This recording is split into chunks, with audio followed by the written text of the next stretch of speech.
Okay, today I'm going to be talking about the next phase. If you're just starting out with your learning the keyboard, you need to identify the keys. What are they? What are the black keys? What are the white keys? If you've not watched my first video on day one of learning the keyboard, please watch it because that was teaching you how to identify the keys itself. It was just a basic introduction.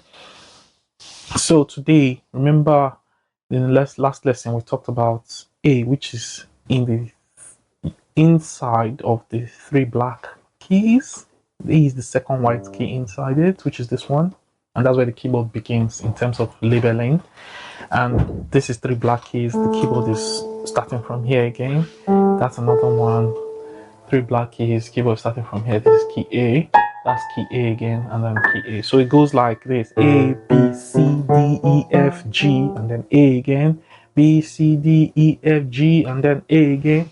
B, C, D, E, F, G, and then A again. Just keeps going on and on and on till it gets to the end. So that's A, B, C, D, E, F, G, and then again A, B, C. So this keyboard ends on C. If you count backwards again, this is A, this is G, F, E, D, and C. It starts with C. So depending on the shape of the keyboard, some keyboards might start from this A itself actually on the left and ends, I think, somewhere around G or so. Those are longer keyboards. I think that's a standard 7 octaves or so.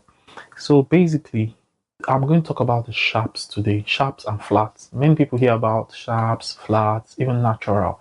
Natural is actually what I've shown to you, but nobody just says this is key A natural.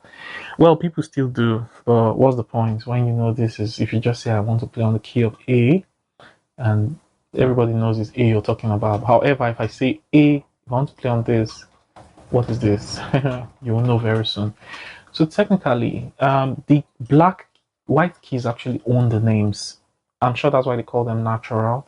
However, the black keys own no names. They don't have any names, but however, they derive their names from the white keys around them. So if this is A and this is B, what do you think is the name of this key? All right, I'm going to help you out. Now, the keyboard, listen to the sound first. I'll show you something from that.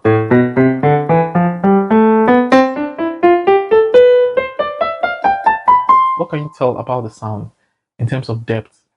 It sounds like this side was deeper and this side is lighter. So what it means is it's sharpening as it's going to the right.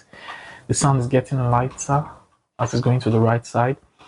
If you're going downwards, it's going deeper. Depth is increasing. So it's flattening. That's one concept you need to understand. So to the right is sharpening and to the left is flattening. So if I have a key here and this key will give its name to the black key around it, this key will give its name to the black key around it. How many black keys are around this key? 1, 2, 3. Answer 2. So one on the left and one on the right. So if I'm on the key of A, what are the black keys that are around A? I've got one black key on my left and then another black key on the right. These black keys have no names, their own names to say, but they steal their names from the white keys around them. So it goes round like that. So A will give his name to this key, A will give his name to this key as well. So if I want to give the name of A to this key, what do you think I'll call it with regards to what I explained before? I said to the right side is sharpening, to the left side is flattening. So this key on the right is going to be A sharp, all right? And this key on the left will be A flat. If you like, you come here. Once you identify this is A, your A sharp is to the right, and your A flat is to the left, all right? So if I were on this key and I ask you how many black keys are surrounding this key, how many? 1, 2, 3, 4?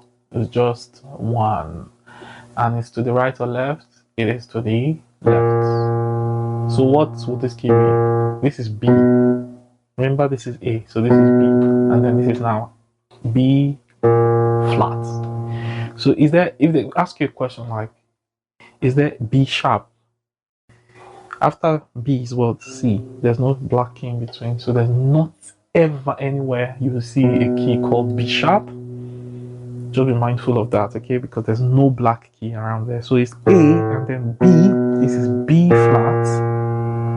Remember when we're here, this was A what? Flat. Remember when we're here, this same key that we just labeled B flat was A what? To the right of A is sharp. So technically what this is telling you now is this black key has how many names? 2. So it's got a name called A sharp and it's got a name called B flat. So if I maybe in a band or a choir or somewhere musical team and you're hearing, let's play on A flat. No, let's play on B flat. And another person says, oh, the key was on A sharp, but saying the same thing. So somebody says, oh, the key was on A sharp. Yes, that's true. And somebody says, we're playing on B flat. It's still the same thing you're talking about because I just explained the concept to you. So if I here, for example, this key is A, B, C. How many keys are surrounding C? How many black keys are surrounding C? 1, 2, or 3? Answer is 1, which is this one. So what name would this be? It will be C to the right, sharp. If it's to the left, it's flat. If it's to the right, it's flat. If it's to the left, it's flat. If it's to the right, it's sharp. So you see the difference. So this is B flat and this is C sharp. So if someone tells you, oh, the key was on C flat, you will never ever hear that because there is no C flat. Is there a C sharp? Yes, there is. Is there a B sharp? No, there isn't. Is there a B flat? Yes, there is. Alright? Now, come to D. This is amazing now. So we've got, remember we had this as C sharp. This will now be what? D flat. So C sharp and D flat, this is the key.